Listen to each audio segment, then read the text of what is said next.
Hello friends, मैं रूपेश कुमार आपके अपने यूट्यूब चैनल एजुकेशन मस्ती 2.0 में आपका स्वागत है। दोस्तों, आज हम क्लास 8 के मैथ एनसीईआरटी का स्क्वायर एंड स्क्वायर रूट के बारे में पढ़ाने जा रहे हैं, वर्ग और वर्गमूल के।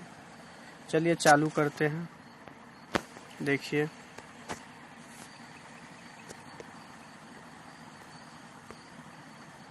चैप्टर का नाम है जो एनसीईआरटी के अध्याय 5 है, वर्ग और वर्गमूल, स्क्वायर एंड स्क्वायर रूट। सबसे पहले आप वर्ग के बारे में समझ। वर्ग होता है क्या? तो वर्ग एक संख्या को उसी संख्या के साथ गुना करने पर, मान लेते हैं कोई संख्या x है, उसको उसी संख्या से गुना करने पर, x को उसी संख्या से गुना करने पर जो गुणनफल प्राप्त होता है वही उस संख्या का क्या कहलाता है? वर्ग कहलाता है। x को x से गुना करने पर x स्क्वायर प्राप्त होता है, तो यही x का क्या हुआ? वर्ग हुआ। जैसे 1 को a से गुना करने पर a स्क्वायर प्राप्त होता है, 1 को 1 से गुना करने पर 1 स्क्वायर, 2 को 2 से गुना करने पर 2 स्क्वायर इक्वल टू 4 होता है। इससे क्या हुआ? तो 2 का वर्ग 4 होता है। उसी प्रकार 5 लिखिए, 5 को अगर 5 से ही गुना किया जाए तो क्या होगा? 5 का स्क्वायर मतलब 25। वर्ग मतलब पावर 2 होता है। ये भी एक है। तो हो गया। अब वर्ग के बारे में समझिए। तो वर्ग क्या होता है? एक संख्या को उसी संख्या के साथ गुना करने पर जो गुणनफल प्राप्त होता है उसे उस संख्या का वर्ग कहते हैं। ये बात समझ गया। आगे देखिए, पूर्ण वर्ग संख्या पहचानने के लिए हम अभाज्य गुणनखंड विधि का प्रयोग करते हैं। और आपको कोई संख्या दे देगा, कहेगा आप इसको पूर्ण वर्ग पहचानिए।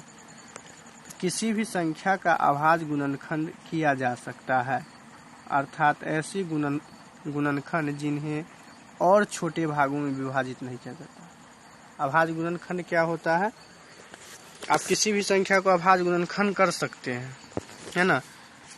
ऐसे गुणनखंड जिन्हें छोटे भागों में विभाजित नहीं किया जाता। देखिए, एक को छोटे भाग में और विभाजित नहीं किया जा सकता है।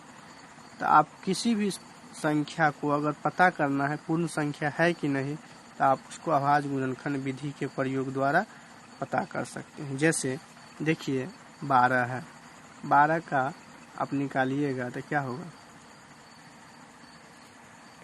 12 को निकालिएगा अभाज्य गुणनखंड के मेथड से, तो पहले सबसे छोटी अभाज्य संख्या 2 से दीजिएगा तो 6, 2 से फिर इसको डिवाइड करिएगा 3 से दीजिएगा तो 1 मत है। अब तो ये डिवाइड नहीं होगा, भाग नहीं लगेगा। तो देखिए 12 का कितना अभाज्य गुणनखंड हुआ?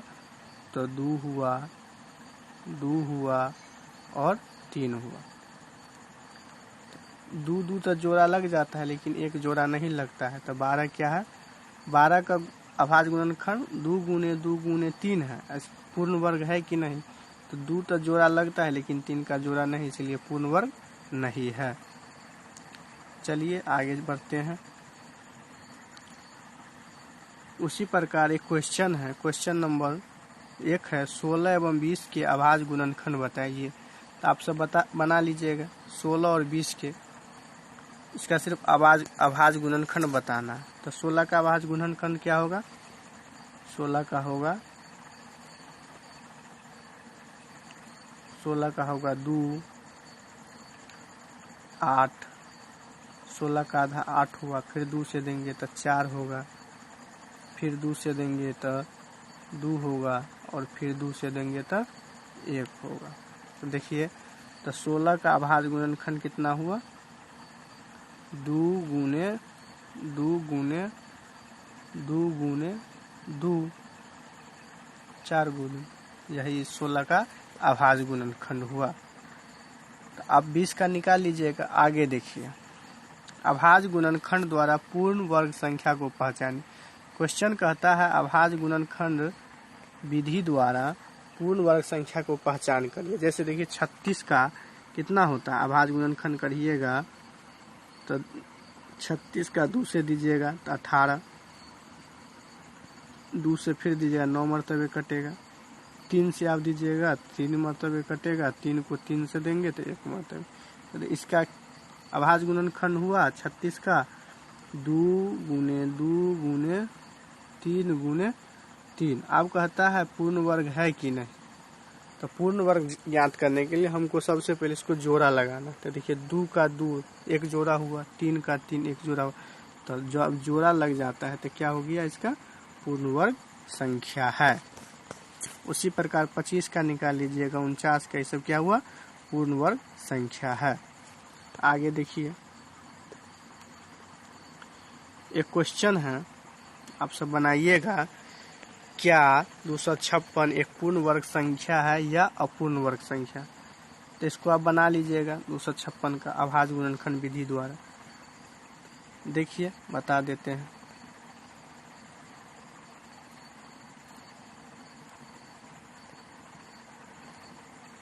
(256) है, सबसे छोटी अभाज्य संख्या से दीजिए 2 से। 2 से देंगे तो 2 इकाई 2, 2 दूना 4, 16 2 8 16, 128 मरतबे कटेगा। फिर 2 से देंगे तो 64 होगा। फिर 2 से देंगे 32 होगा। फिर 2 से देंगे 16 होगा।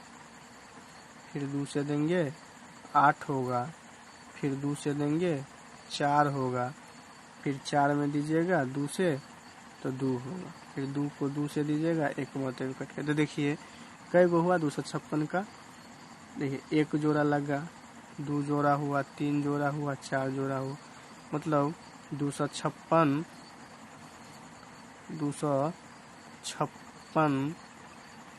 किसका वर्ग हुआ, तो 2 के पावर 4, मतलब 2 के 4, तो 2 दूना 4 दूना 8 दूना 16, 16 का वर्ग 256 होता है।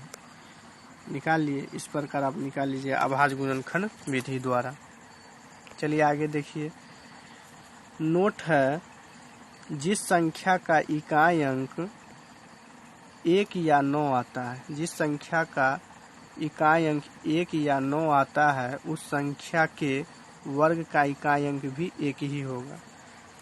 देखिए जिस संख्या का इकाई अंक 1 या 9 है, तो उसका अगर वर्ग करिएगा तो उसका इकाई अंक भी 1 या 9 1 ही होगा। जैसे देखिए 1 का वर्ग करिएगा तो 1 होगा, 9 का 81। देखिए इसका इकाई 1 आ रहा है। 11 की 121, देखिए इकाई अंक 1 आ रहा है। 21 का 441, इसका भी इकाई अंक 1 ही आ रहा है। 19 का करिएगा तो 361 होता है, तो इसका भी इकाई अंक 1 ही आ रहा है। तो ये बात याद रखिए कि किसी भी संख्या जो 1 या 9 हो, अगर उसका वर्ग करेंगे तो उसका इकाई अंक हर हाल में 1 ही आएगा। आगे देखिए नोट 2 देखिए।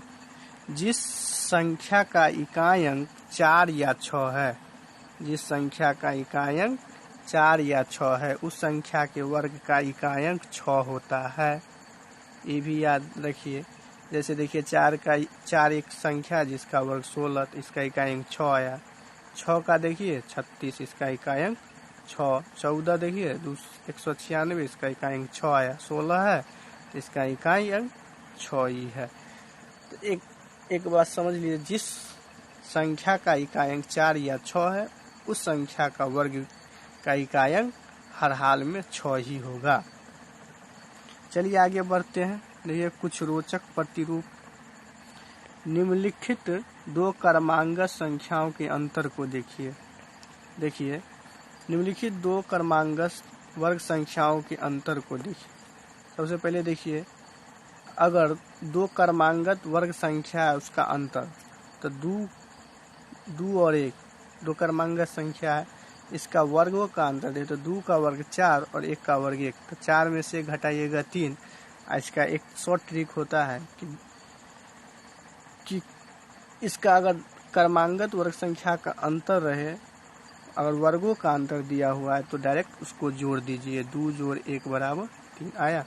उसी प्रकार देखिए 3 का स्क्वायर माइनस 2 का स्क्वायर क्रमांगत वर्ग संख्या है, तो देखिए 9 में से 4 गया 5, तो इसको डायरेक्ट जोड़िएगा 3 2 5 नहीं हुआ। इस प्रकार कौन है 11 के स्क्वायर माइनस 12 के स्क्वायर माइनस 11 के स्क्वायर, तो 12 बार है 144। 12 का वर्ग कितने होता है 144, उसमें से घटाए 11 का 121, कितने आया 23 आया। और डायरेक्ट दोनों का जोड़िए, 11 और 12 को जोड़िएगा तो 23 आएगा। तो आप कोई भी दो क्रमांगत वर्ग संख्या का अंतर दिया रहे तो उसको डायरेक्ट जोड़ दीजिए।